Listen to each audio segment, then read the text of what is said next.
Domani i funerali di Giulia Cecchettin, lei ha chiesto la partecipazione, che la comunità si faccia sentire.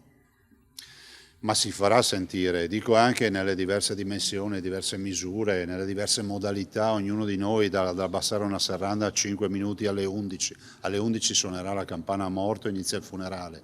Abbassare una serranda, spegnere una luce di un negozio, piuttosto che altro, è un'occasione per dire io c'ero, io ci sono in questa battaglia, che è una battaglia fondamentale, una battaglia di comunità. Abbiamo visto i numeri, 6.000 donne all'anno che chiamano i nostri sportelli e il 26% delle quali passano prima da un pronto soccorso e il 74% delle donne comunque vengono picchiate. Direi che è un dato che veramente ci preoccupa. Vuol dire che 2 su 3 che non denunciano tornano a casa e rischiano ancora di subire maltrattamenti, violenze fisiche, violenze psicologiche, e questo è qualcosa che ci inquieta. Ricordo alle donne che mi stanno ascoltando che abbiamo 28 sportelli, abbiamo 76 posti letto, dei quali molti anche anonimi, senza indirizzo, per dare tutela massima. Ma sì, non è che possiamo vivere dell'alibi che basta parlarne a scuola. È un tema culturale, è un tema che pesa 6.000, 10.000 casi su 5 milioni di veneti, ma sono sempre troppi.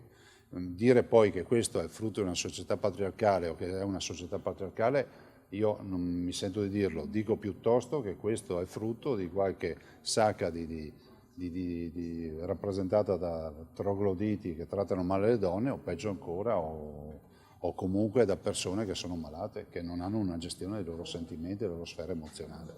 Io penso che si siano smosse le coscienze e ci sia una presa di coscienza della comunità, ma non solo veneta, in generale, perché se ne parla a livello nazionale, ma anche la stampa straniera ne ha parlato molto. Io penso che il femminicidio non lo ridurremo mai a zero, dobbiamo essere tendenti a zero. L'aumento delle pene su teste malate avrà l'effetto che ha, cioè è giusto che si buttino via le chiavi, ci mancherebbe altro, ma non è che probabilmente ci aiuta a risolvere il problema. Il vero tema è identificare le persone dai primi segnali.